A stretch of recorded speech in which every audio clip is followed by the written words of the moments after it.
Blog Talk Radio.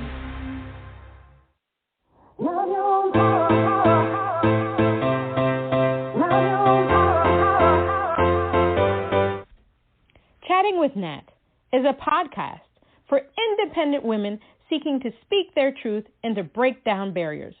We host honest conversations that help to guide and empower women. Speak your truth and set yourself free. Let your voice be heard. Hi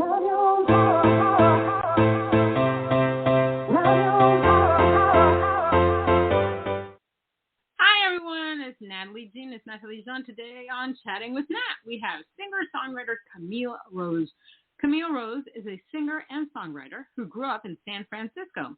She worked alongside vocal coach Lynn Asher and multi-platinum Grammy-winning producer Narada Michael Walden from the age of 10. Now based in Los Angeles, Camille continues to record singles and perform locally. Throughout her musical career, Camille has leaned toward performing alt-pop while including R&B influences. She places high importance on diversifying her sound and experimenting with mixing genres, while also evoking emotion in her self-written lyrics. All right, let's give her a round of applause.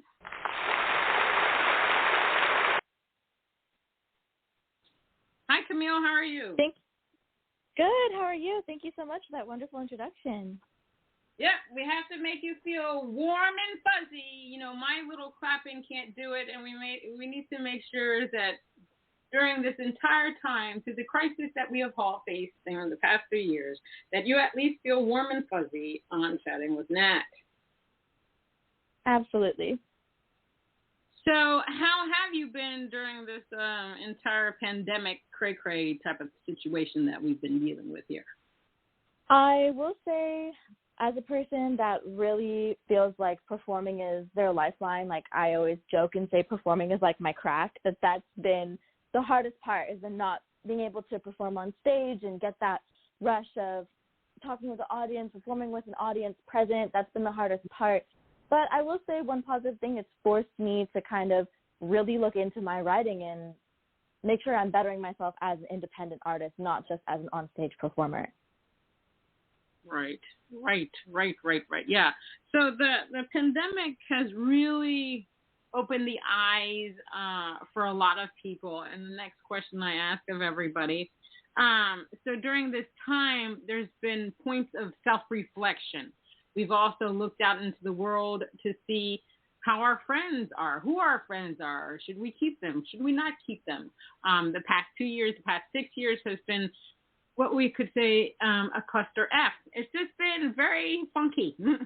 And so, you know, when we look internally and we look outwardly, we see so many different things. Like, for example, you know, during the pandemic, I was shocked to see so many families walking with their children. Because before the pandemic, I hardly actually ever saw any of that.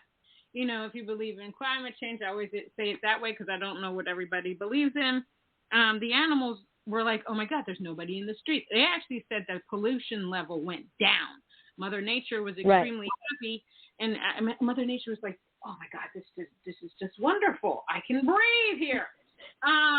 People, and I read 2 articles already on this, but a lot of people have quit their jobs. They realize, you know, money is not the important thing. They need to be happy, because what the pandemic did is it opened our eyes more to the fact that life is extremely short. Pandemic said, yeah, it's a hell of a lot shorter than you thought. You know, we look at the pros and cons. Yeah, there are pros and cons of the pandemic. You know, the cons are obviously people died, people got sick, there were amputations, there are all kinds of things that happened. But people actually realized a lot of things. I know that people that cut back on their work because they realized they weren't spending enough time with their family. People decided, oh, you know what? They're fully going to invest in their own passion. They're going to invest in themselves. So as artists, you know, we really reflect about the type of person we want to be perceived as, what kind of music we want to bring forth, you know, and some people decided to rebrand. Some people decided to stay the way that they are. But then some people totally decided to just go in a different direction. So during this time, did you self-reflect, and did you change anything about how you want to be perceived as an artist? Oh, yes, absolutely. I would say that going through the pandemic at such an impressionable age where I'm finding myself, figuring out who I really am, not only as an artist, but also just as a human being. And I would say throughout high school, just kind of in general, I really realized that my music was something that I could use as my therapy. And I was always really sensitive about my writing. And as Erykah Badu says, I'm an artist, so I'm sensitive about my shit. So I would never share my writing with other people. Amen. I love that. But I had a teacher in high school who one time sat me down in my rock band class and was like, okay, Camille, we know you can do covers, so it's time you perform your own music. And unfortunately that happened not too soon right before, so I was really just starting to get into that groove of writing music and performing it. So throughout the pandemic, I wrote a bunch of songs just reflecting on my social life, my love life, my friendships, my relationships with my family, with myself, with my health. And I really feel like it was a time where I got to grow a whole lot as an artist and as a lyricist. And that's wonderful. That's wonderful. We, sometimes we ask, oh my God, I just need to do this. I just need time to be able to do this. And sometimes this happens in weird ways. Now, the pandemic was one weird way for people to actually do a lot of get a lot of realization in their lives. Like, for example, myself, I'd been at my job for 15 years. I quit to do music full time. Not that I have the money to do it, but you know what? Sometimes you just got to say, that's it, I'm going to do it. Let's see where it takes me and stuff like that. So kudos to you for doing the things that you're doing in your life. Now, how important is it for you to be authentic in your music, in your songwriting? I would say it's the number one thing. And I say this all the time when somebody asks me, oh, what genre does your music fall into? Or what kind of artist or what kind of musician are you? And every time I respond with the same thing, which is, I think genres are bullshit. I don't think that any artist created the concept of a genre. I think that was created by marketers, used to capitalize and build off of music, to use it as a product and not as a true art form. I think that art is entirely subjective, and that authenticity is the blood of music and of art in general. And if we don't have authenticity, then what kind of art are we really consuming?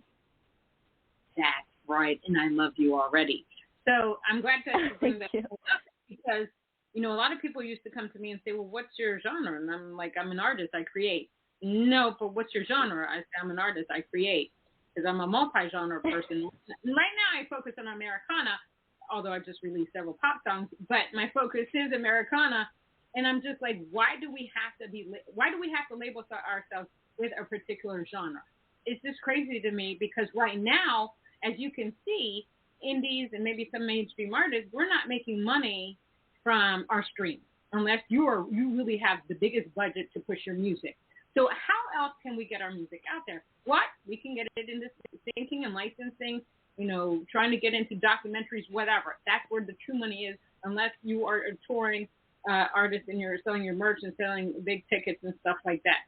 So being a versatile artist, writing in many different genres, gives you a bigger avenue to get your music out there. And if you do them all, hell, that's great. Good for you. And I agree with you. We should stop labeling people in their genres. And the Recording Academy said this to me. They said they found that it's more difficult to know where to place some of the submissions, because a lot of people are meshing the genres together, which is a beautiful thing, because we can't stay so fixated, okay, this is the genre and this is the genre. Music has to evolve. Even if we create our own damn genre, that's a beautiful thing, because it's something different. I think a lot of the people out there, radio stations, that inundate us with the same type of music is crazy. What people are seeking is they want something different. They want something that's like, oh my God, how did they do this? How did they put the words together? This is amazing. Even with stuff like TikTok, they said the videos that are the most impressive or gaining more views are the people that are authentic, people that people can relate to. This is what people are seeking. They want somebody that they can go to, like artists like you, like me, and other people that I've interviewed, that make them feel like they could call us up and say, girl, you know what? I'm going through this thing. Your music, your song gave me the best feeling, and it got me through that. So kudos to you. I love the fact that you're like, I don't have to be a genre. That's awesome. Now, what was it about the music industry that gave you that aha moment where you're like, okay, music is me? Was it something that you saw? Was it something that you heard? You watched? What was it that gave you that, oh my God, I got to do this music thing? I feel like in certain ways I never had an aha moment where I knew that this was what I wanted to do with the rest of my life, because I feel like I've always known, but at the same time, I feel like I have those aha moments almost every day when I step on stage and I feel the love from the crowd, or I feel that burning sensation of the lights, way too bright lights hitting my face, or I finally get a hook that I love, or I hit a new high note when I'm belting. I feel like all of those moments kind of encompass why this is what I live, what I eat, what I breathe, what I sleep, what I try to just completely and totally embody. And I would say I definitely have a lot of influences from when I grew up. Music was always in my household. Neither of my parents are musicians, but music was always really, really important and was always being played. And Gwen Stefani has been one of my biggest influences since I was way too young to be singing some of her lyrics. But she was somebody that really embodied mixing genres and not being conformed to one small, tiny box. That's true. That's true. If I think back, because I'm old as dirt, yes, she did mix all those. I like that. Yeah, no, she did. And so I love her for that, because, you know, we need new sounds. Because if you just turn on the radio, it's just like, okay, yeah, it seems like I've heard that before. I'm kind of done with that. Now, what is your musical background, and how was it working with Narada from a young age? Yeah, so my original musical background actually did not start on stage with singing. So my parents always say that growing up, I was singing before I could talk. I was just kind of lyrically speaking complete and total gibberish. And as I grew up, those turned into songs about nature or songs about the car. But when I was around 5 or 6, my mom took me into a Hawaiian and Tahitian dance group. And that was where I first got the taste of being in the spotlight, being on stage, surrounding myself with music. And I just kept singing and kept performing, kept dancing at summer camps, anything my parents could find, any stage, any microphone they could find for me, they would always be supportive and help me get there. But when I was 9, I was singing at a summer camp in just north of San Francisco, and who is now my vocal coach, Lynn Asher, saw me singing, and she just happened to be there that day when I was singing karaoke, and she flagged my dad down at the pickup line and was like, oh my God, your daughter needs vocal lessons.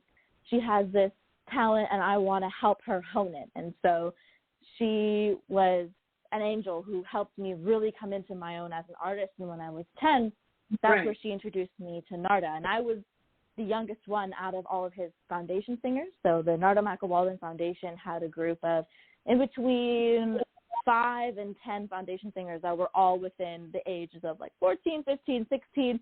And then there was 10-year-old me that was just starting off. And he really, really took me in and took me under his wing and showed me this is what it's like to have a professional rehearsal.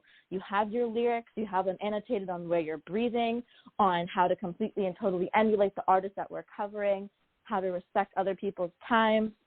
And growing up in his studio and doing multiple shows with him throughout my prime growing years really prepared me for here and now, which is trying to break into the music industry on my own as an artist. You know, I feel like I was kind of a backup singer and background artist from 10 through 17 until he gave me my own solo song in one of his shows on actually my 17th birthday. Songs with him and recording my own song with him was like a breakthrough because he had been such this huge supporter for so many other amazing artists like Whitney Houston and Aretha Franklin and Mariah Carey, and seeing all of those gold and platinum records up on the walls, I was like, I want to do that. And if I'm here in the same studio that they sang in, I don't see why I can't. Exactly. No, I agree with you. That's the best way to think about things. What do you love about being an artist?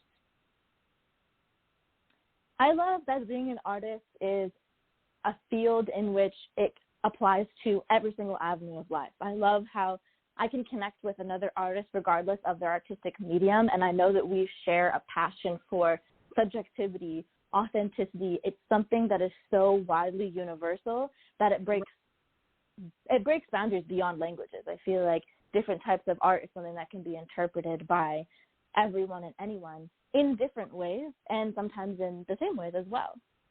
That is so true. What was it like going to a high school designated for arts, the Marin School of the Arts?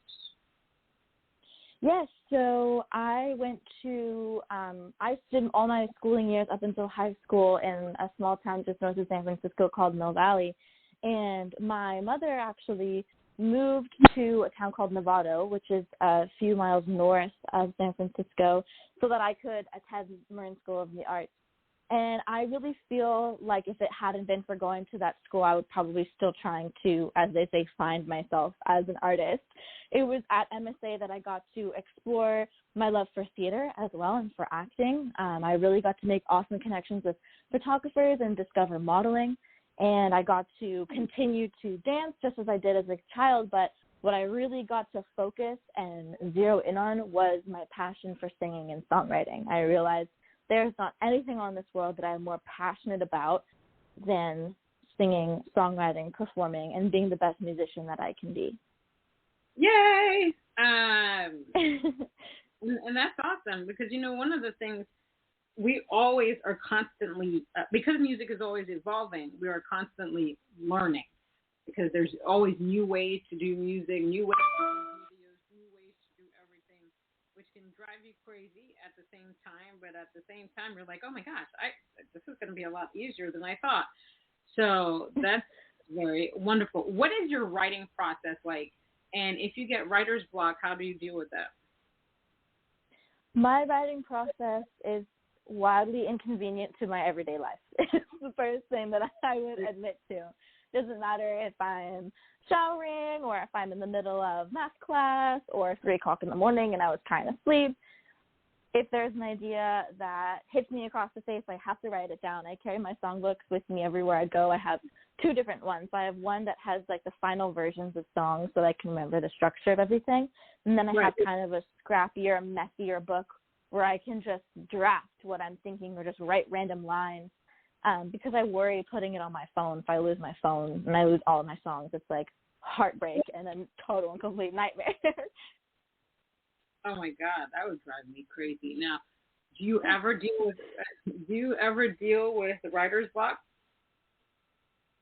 I would say yes. I think it kind of presents itself differently to me than it typically has for some of my other friends that also songwrite.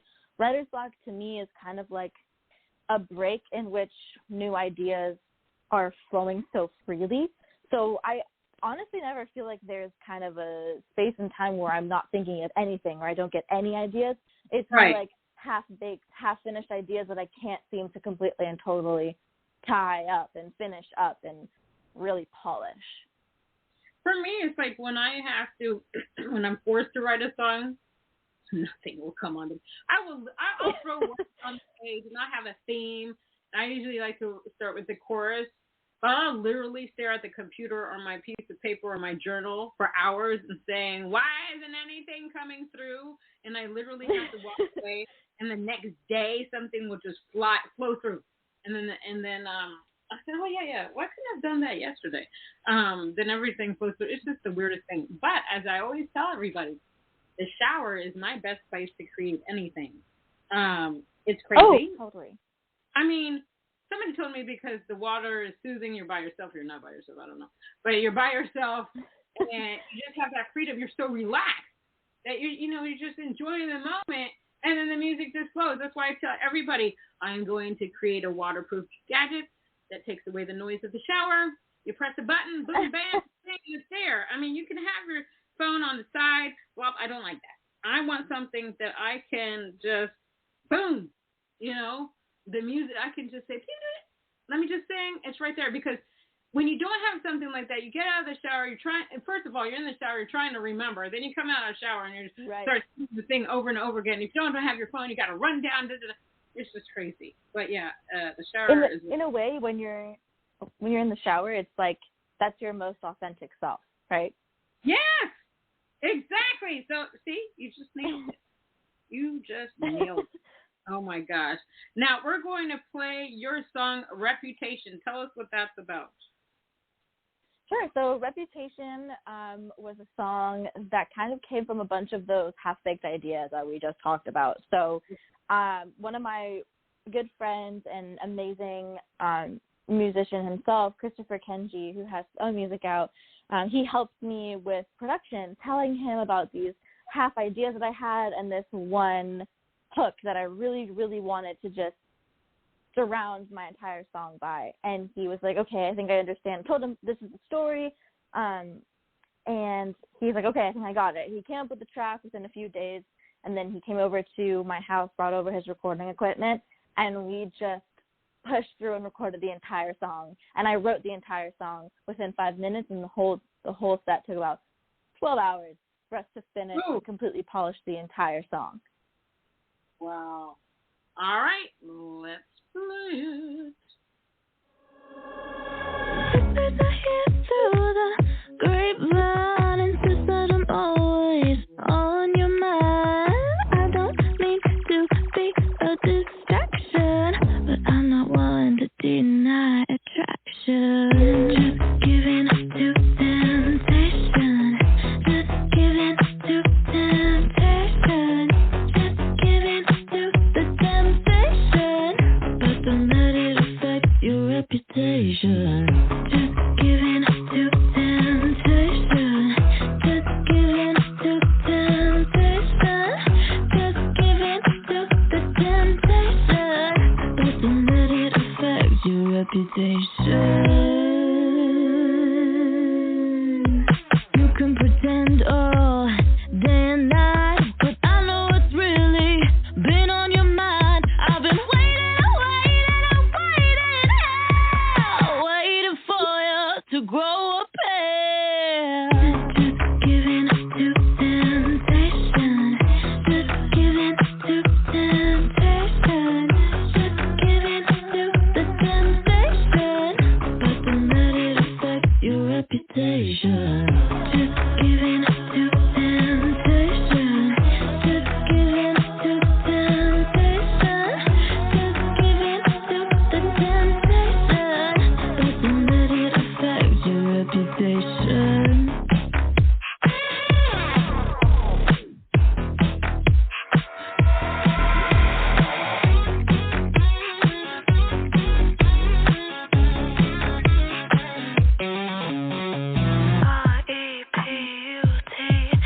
R-E-P-U-T-ation. Don't let it affect your reputation. R-E-P-U-T-ation. Don't let it affect your reputation. Give it to me.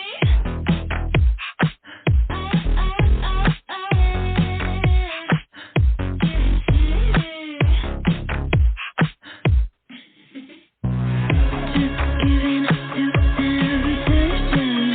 Just giving to temptation. Just giving to the temptation, but don't let it affect your reputation.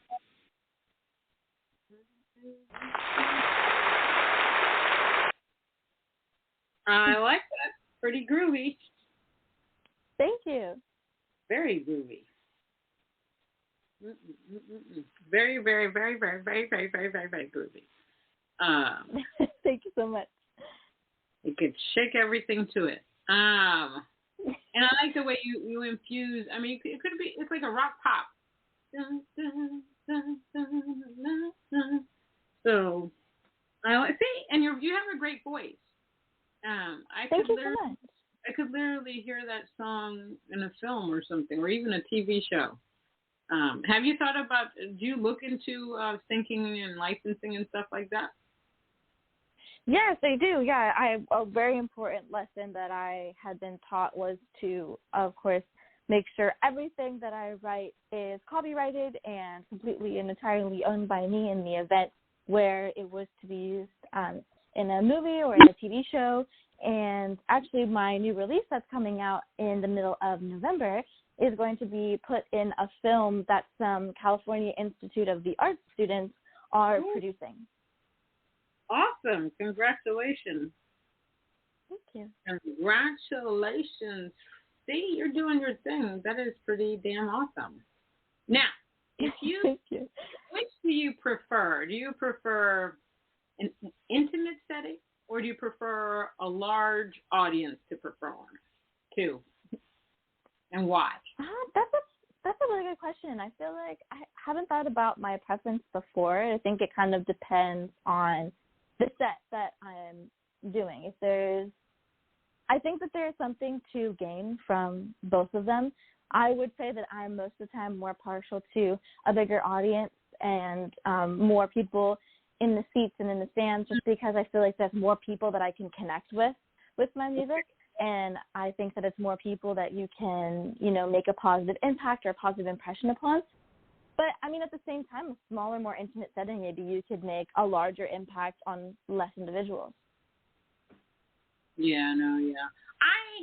I love being on a big stage because I can move around a lot. But I do like the intimate settings when I'm with my band because, you can see everybody's facial expressions and stuff like that. And you can get, for me, I think I get more of a vibe from the more intimate sessions. Now, do you like to collaborate? Do you collaborate with anybody? Yes, I do. Yeah, I love collaboration. I feel like that's part of what makes an artist better. And there's always that, I feel like there's this kind of voice that's in the back of my head that I've really seen this happen with other people I've collaborated with throughout high school and now in college, where you can be the most talented person on the planet, but if you're not able to collaborate, it's almost not really worth anything, because I think collaboration is a really, really rich experience. And as I mentioned before, Christopher Kenji is someone that I collaborate with often on production. He helped me a lot with my next single, Coming Out Cruise. He helped me with Reputation. He produced it. He mixed it as well. And I think that there's a lot to just learn from another individual's experiences and their opinions as a musician.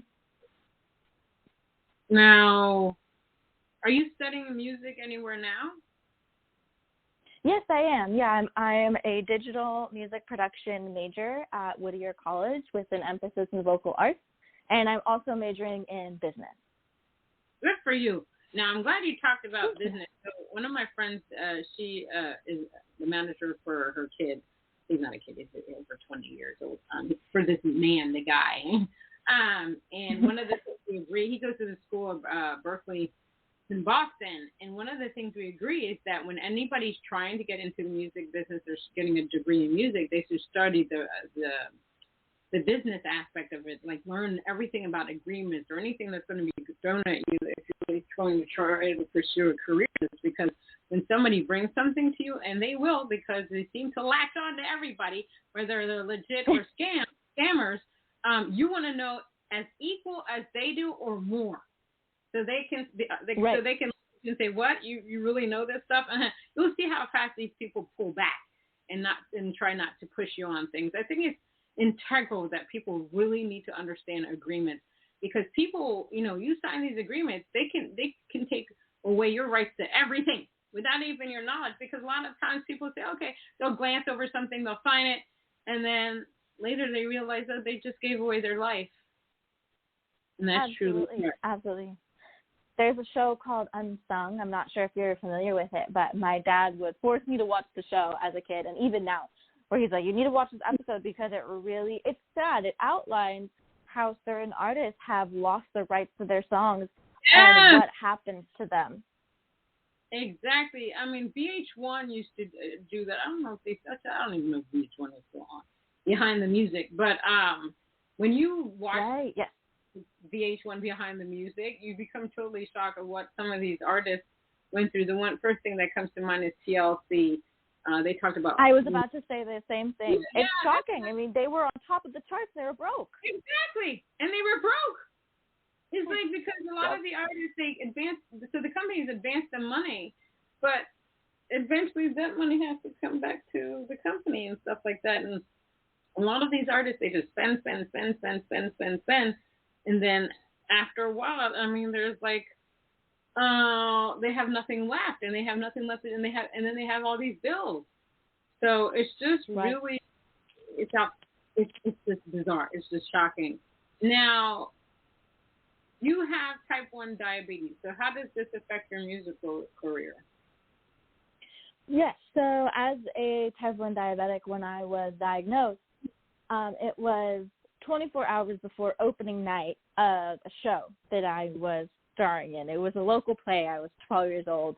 It really wasn't something that was of great importance to anyone outside of myself and my immediate family. But it ended up being one of the most important shows that I had ever done, because instead of being hospitalized for 5 to 6 days, as the doctors recommended that I should, being the stubborn child that I was, I refused. And I said, no, you don't understand. I'm Tinkerbell in Peter Pan. I'm also the narrator, and I have to go and do the show. And they, doctors are trying to say, oh, you don't understand. Like, this is a really serious, this is a life-threatening condition. We're trying to make sure that you stay safe and healthy. And it was literally from that moment on that I decided there would never come a day in which type 1 diabetes would ever affect my musical career or what I want to do as a musician going forward. And the only impact in which I would like it to have is a positive one. So if I get to the point where I have this platform where I can really speak to a large audience, or I have the funds to set aside a little collection to build up a foundation of education for adults and children with type 1 diabetes, that's what I would like to do. And I told my parents about this growing up, where I always said, I want to give back to the community that raised me and helped me become a stronger woman, and that was the diabetic community. Wow. Well, you know what? That's moving. It's good when we can give back. With this music, we want to give back to the different female organizations, charitable organizations out there. They're helping young women. And also the men that support the women. We don't like to leave the guys out. Somebody said, of course. You got to put them in there somehow. So we try to protect the men and the brothers that support the women in the music industry. These people are very, very important. Now, you have an upcoming single called Cruise, right? And tell us a little bit about that. We're just going to play a little piece of it. Yes, of course. Cruise is a song that really capitalizes off of my jazz training that I got throughout high school and throughout working with Narada as well. It really shows the impact that Amy Winehouse and Nina Simone have had on my vocal technique, and especially on my lyricism. And I wrote this song similar to Reputation in about 5 to 10 minutes, but the emotion of this song and of the writing really came all at once as a full-fledged idea. All righty, let's play a little piece.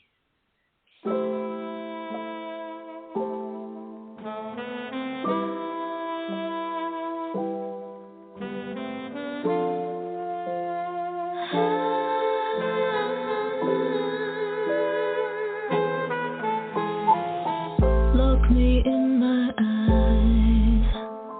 Tell me that you can resist. Look me in my eyes. My eyes.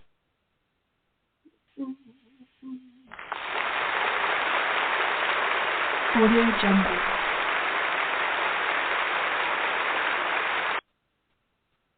I like that. I love that. So let me tell you, one, jazz is my first love. I grew up, you're probably too young for this, but I used to watch Sanford and Son, and he used to imitate Lena Horne and Stormy Weather by Lena Horne, and I just love that song. And my first love has always been, just love the jazz genre. And then you mentioned Nina Simone. And let me tell you something. I didn't know about Nina. I probably heard her songs, but didn't know who Nina Simone was until maybe, let's say, 4 or 5 years ago, and completely fell in love with her because she was very gifted. Number two, the biggest thing for me is that, she knew what was meant to be an artist. She knew the definition of that because when she performed, she wanted people to sit down and listen. She would tell people to sit down and listen. Hell, she would tell people to shut up and listen, sit down and listen and stuff like that. And she would literally stop a show if she heard anybody talking. And that's the kind of respect that all of us artists need in this world. I refuse to play in a situation where there's background noise. I won't do it anymore, like TVs and all this kind. No, not doing it anymore. Because we have to have the respect of the audience. It takes a lot of money, one, to create a song. It takes a lot of time and effort. So people need to start appreciating what we do, unless you want to be background noise. That's up to you. I personally don't want to be it. Also, Nina Simone was very advanced in doing message, social impact message songs. She wasn't afraid. She was fearless in her songwriting and singing. So kudos to you to looking up to Nina Simone. Thank you. Of her. Now, what is one thing you wish you had known before you got into the music industry? I wish I had known how tight of a grasp capitalism has in the music industry. And I had no idea growing up as a young kid that I would have to study business in college in order to even have a position within the music industry, to even be considered without being completely and totally walked over. I thought that I could just sing and perform and write and it would be enough.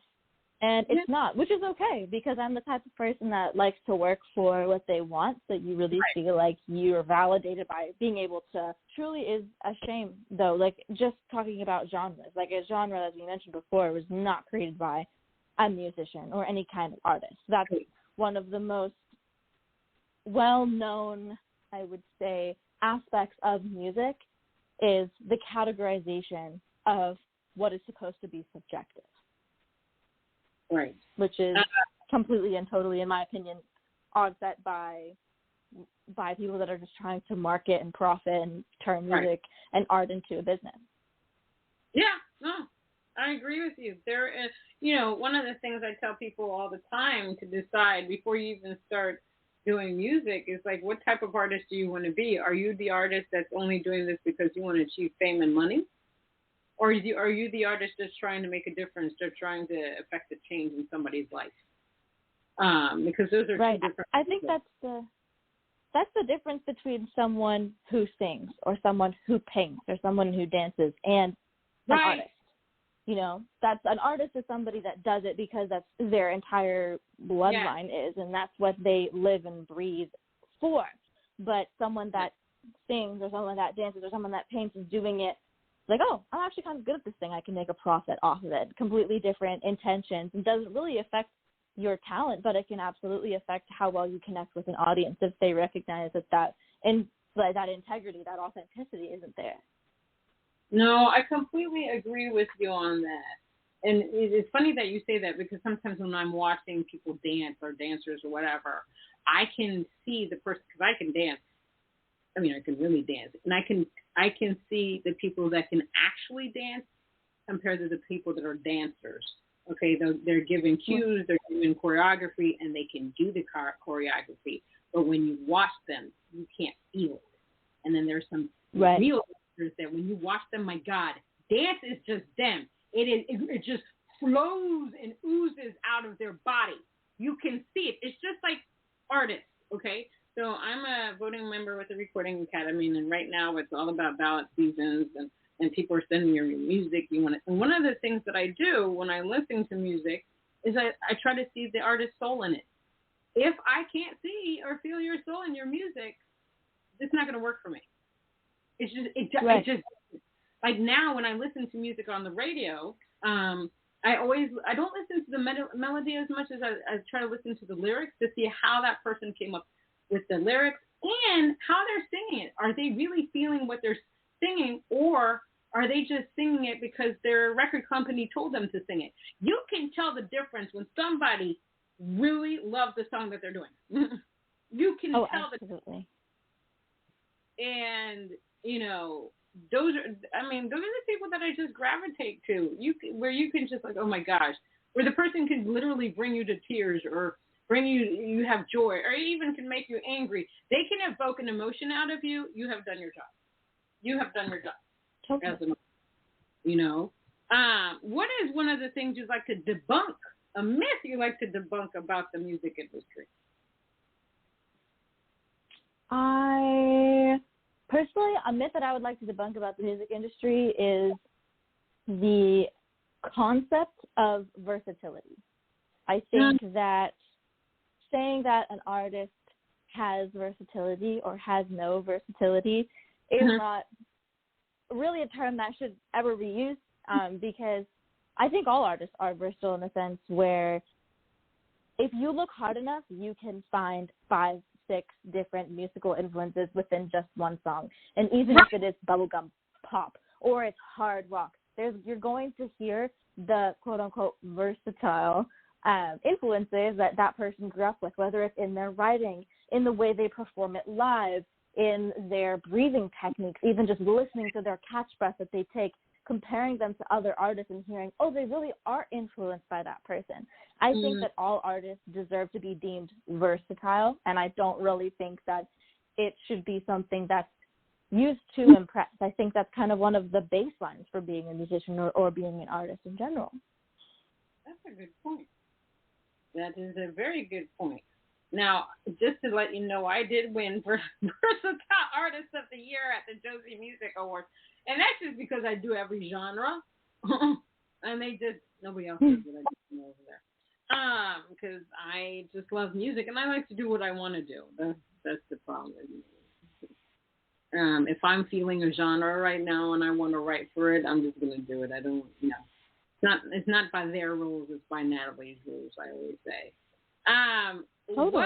What is a quote or a message or a saying that you like to use to push yourself? I use this saying that my dad has told me before every show as long as I can remember, which is ABC, always be confident. Amen. That is something that I use in every aspect of life, whether it's going into a midterm or it's singing on television or it's even writing a song. You have to be confident within your most sensitive, intimate, and alone moments, but also in the most exposed moments on stage in front of hundreds of people. I think that that's something that a lot of people would be a lot happier if they also took that with them and they also remembered that. And it shows, some of my friends would say, oh, they describe me as a confident person, but that comes from my father and what he taught me growing up. And same thing with my mom. She displayed confidence. She exemplified it, where my dad told me literally with the words. So I feel like I was really surrounded with that from both sides. That's awesome. That is. So what's coming up next for you besides your new release in November? Yes.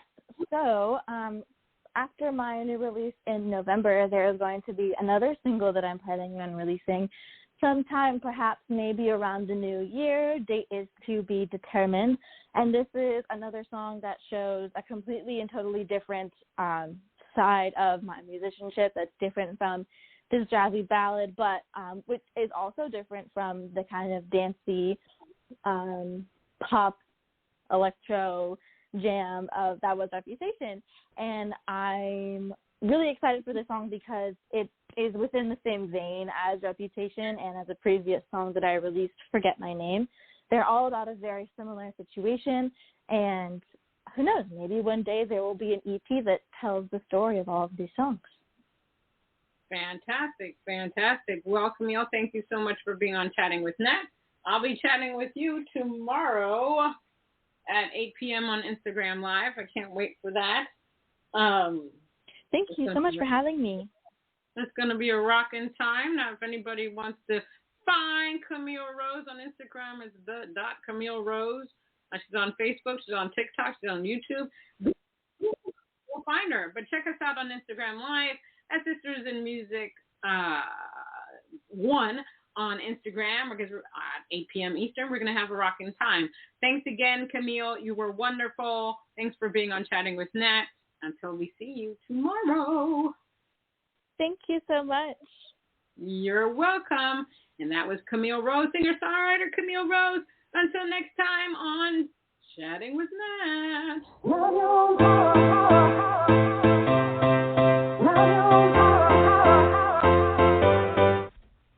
Chatting with Nat is a podcast for independent women seeking to speak their truth and to break down barriers.